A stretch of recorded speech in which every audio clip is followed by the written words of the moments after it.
Now here's a real twist. Outcomes in some cardiovascular trials are better in smokers than non-smokers.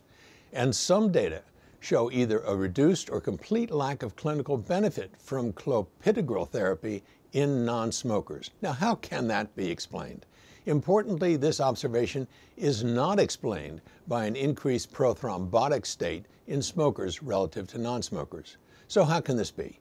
In JAMA, there is now a review of what might be going on. Cigarette smoking induces the activity of cytochrome P450, an isoenzyme involved in the metabolic activation of clopidogrel, and thus non-smokers have greater platelet reactivity than smokers during clopidogrel treatment.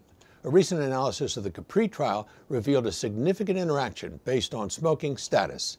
Specifically, patients in the clopidogrel-treated non-smoker group had no reduction in the incidence of the primary outcome of ischemic stroke, MI, or vascular death, whereas patients in the clopidogrel-treated current smoker group had a significantly lower incidence of the primary outcome. In an abstract based on the CURE trial data, people never smoked and did not have a reduction in the primary outcome of cardiac death, non-fatal MI, or stroke, whereas current smokers treated with clopidogrel had a significantly lower incidence of the primary outcome.